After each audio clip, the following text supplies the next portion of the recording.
عالسلامة، شعدكم بكلكم بألف صحة وبخير. رجعت لكم كالعادة فيديو جديد وبدبارة جديدة ودي دبارة متاعنا للنهار 13 وتو ديريكت ما نطولش عليكم نمشيو مع بعضنا للكوجينة باش نشوفوا شنو باش نحضروا. أول حاجة باش نعملها باش نحضروا مع بعضنا البلا برانسيبال. بالنسبة لي باش نعمل لوبيا بالبقري. خديت كمية اللوبيا ذيك راهي منفخة من قبل بليلة في الماء، وللأمانة كمية اللوبيا ديما ناخذ كونتيتي باهية نفخها ونحطها في الكونجيلاتور. هكا وقت اللي حاجتي باش نطيب نجبد الكمية اللي حاجتي بها ونطيبها. اللوبيا متاعي حطيت لها كميه باهيه متاع ماء وباش نسكر عليها الكوكوت 10 دقائق ملي تطلع الفلسه. وقبل ما تسكروا على الكوكوت حاولوا باش تنحيوا لها الكشكوشه اللي تطلع منها، على خاطر كان تسكروا الكوكوت وما تنحيوش الكشكوشه هذيك اللي تطلع من اللوبيا راهو تبدا تزفر لكم وتسيب في الماء الكوكوت.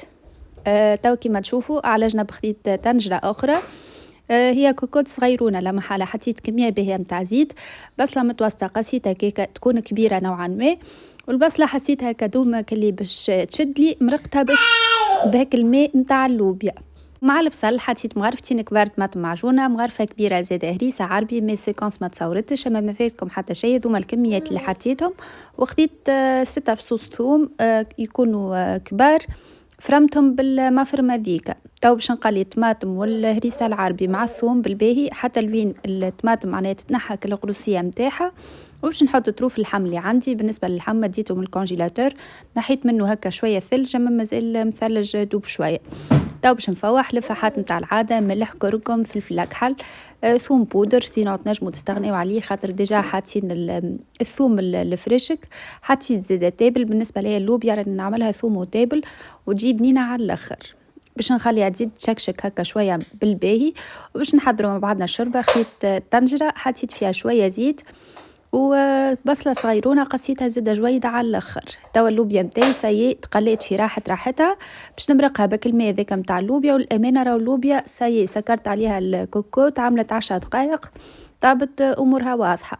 توا مقالي كان باش نحط الفلفل الاحمر وباش نسكر على المرقه نتاع اللوبيا اللي فيها اللحم. باش نزيد زاده ماء باش اللحم هذاك يطيب لنا في راحته، باش نخليها حكايه نص ساعه. اللحم البقري خاطرو كمان ياخذ وقته بالباهي في التطيب، نخليه نص ساعه باش يطيب لنا في بالباهي. توا باش نرجع معاكم للشوربه. باش نعمل شوربه بالدجاج. خديت بصله صغيرونه كيما قلت لكم قصيتها جويده. خديت طروف نتاع الدجاج قصيتهم هكاكا دي كوب صدر نتاع الدجاج. وباش نحط 2 فصوص ثوم قصيتهم بالسكينه. وباش نفوح الشوربه نتاعي ملح كركم، مغرفه كبيره طماطم معجونه تكون ماهيش معبيه. وباش نحط فلفل اكحل وشويه فلفل احمر. مع الدجاج حطيت زاده كعبه سفناريه قصيتها هكاكا جويده نوعا ما. وباش نحط الكلافس هذاك كونجولي. الساقين نتاع الكلافس احنا يبيعوهم لنا ذوكم اللي نكنجلهم ونعمل بهم الشوربه نتاعي. حطيت اخر حاجه الفلفل الاحمر وباش نمرق بالكميه الكافيه نتاع الماء. ماذا بينا يكون سخون يغلي. اخر حاجه باش نحط المعدنوس. توا تعديت نص ساعه على اللوبيا نتاعي. ما بقى لي كان باش نحط اللوبيا بما انها طايبه. باش نحطها في المرحله هذه وباش نزيد قرون الفلفل. شقيتهم في الوسط وملحتهم دوب شويه بالطبيعه. الفلفل نخليوه حكايه درج ونطفيو عليه.